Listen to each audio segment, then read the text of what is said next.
Thank you very much. I would like to apologize for the delay, which was caused by the fact that we drafted our presentation in English. And as far as multilingualism is concerned, and being a French-speaking country, we have to switch in French. And it's good for all people, including the Congolese people, to understand what we are doing here. Alors, bonjour, mesdames et messieurs les membres de la presse, mesdames et messieurs. C'est un privilège de m'adresser à vous aujourd'hui en ma qualité de président du Conseil de sécurité des Nations Unies pour le mois de juillet 2026. J'ai le plaisir de vous présenter le programme de travail du Conseil de sécurité pour le mois de juillet. Avant d'en exposer les grandes lignes, permettez-moi de faire quelques brèves remarques à ma capacité nationale. La République démocratique du Congo est profondément honorée d'assumer la présidence du Conseil de sécurité au cours de son mandat actuel en tant que membre élu. Cette présidence revêt une signification particulière pour mon pays, marquant son retour au Conseil près de 3 décennies après la fin de son précédent mandat en 1991. Nous abordons donc cette responsabilité avec un profond sens du devoir et de l'humilité, pleinement conscient des attentes placées dans le Conseil à un moment où la paix et la sécurité internationale font face à des défis multiples et complexes. Depuis son entrée au Conseil, la République démocratique du Congo s'est efforcée de contribuer de manière constructive à ses travaux en favorisant le dialogue, en encourageant le consensus et en promouvant un engagement de principe au service des buts et principes de la Charte des Nations Unies. Tout au long de notre présidence, nous conduirons les travaux du Conseil avec impartialité, transparence, efficacité et inclusivité, tout en promouvant la coopération entre les membres du Conseil et en veillant à ce que le Conseil demeure réactif face aux défis urgents auxquels il est confronté. Notre objectif est de faciliter les délibérations substantielles et des résultats concrets contribuant au maintien de la paix et de la sécurité internationale conformément à la Charte des Nations Unies. Permettez-moi donc à présent de présenter le programme de travail pour le mois de juillet que le Conseil a adopté ce matin. Alors, je vais vous le présenter semaine par semaine. Pour la semaine en cours, en dehors de l'adoption qui a eu lieu ce matin, nous n'avons pas grand-chose si ce n'est qu'une réunion qui sera annoncée certainement pour le 2. Pour le 2, ça sera publié dans le programme, mais ça n'a pas fait partie du programme tel qu'il a été présenté ce matin. Alors, la semaine du 6 au 10 juillet, le 7 juillet, le Conseil recevra un exposé de la Cour pénale internationale sur la situation au Soudan. Le 8 juillet, la République démocratique du Congo organisera un débat public de haut niveau titré « Femmes, paix et sécurité » sous le thème « Honorer la promesse du droit international pour les survivantes et survivants de violences sexuelles liées au conflit ».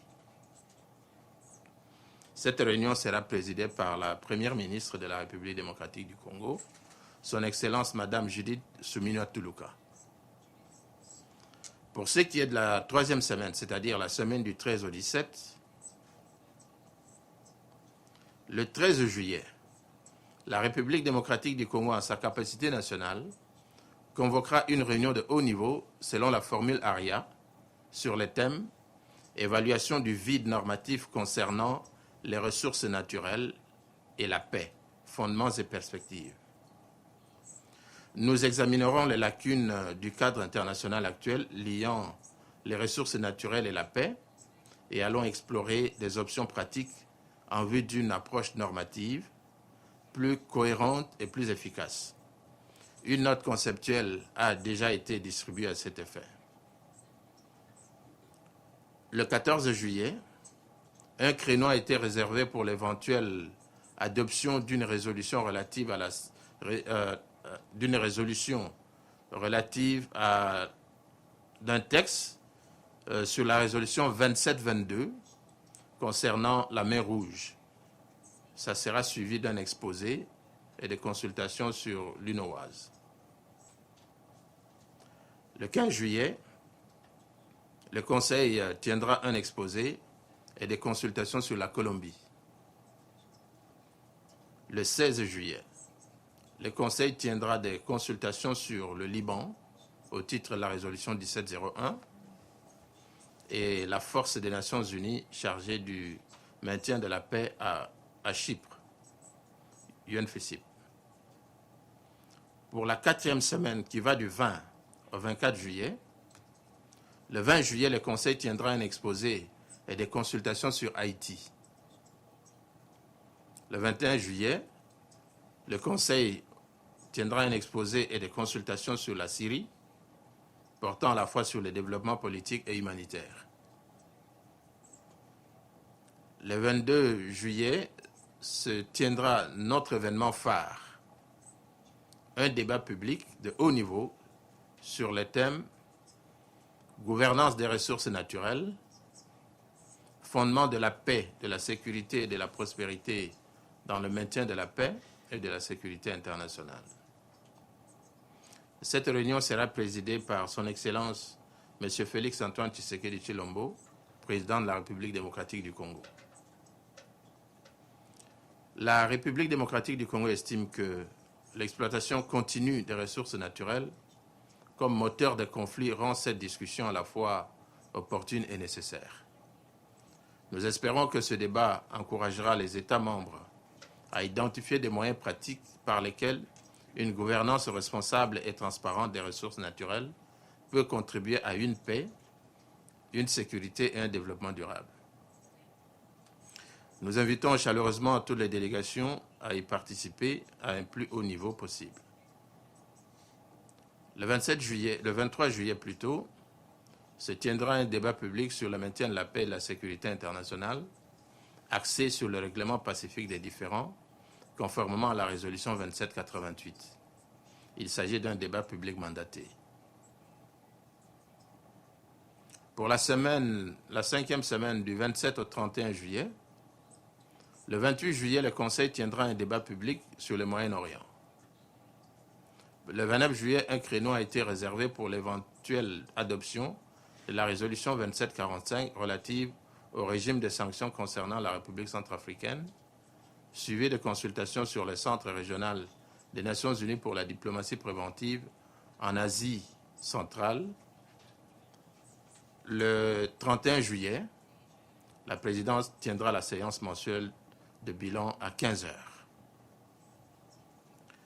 Alors, en plus des réunions figurant dans le programme de travail tel qu'il a été présenté et adopté ce matin, le Conseil de sécurité demeure prêt à répondre aux développements qui pourraient survenir au cours du mois. Si les circonstances l'exigent, la présidence convoquera des réunions conformément aux procédures établies du Conseil et en étroite consultation avec ses membres.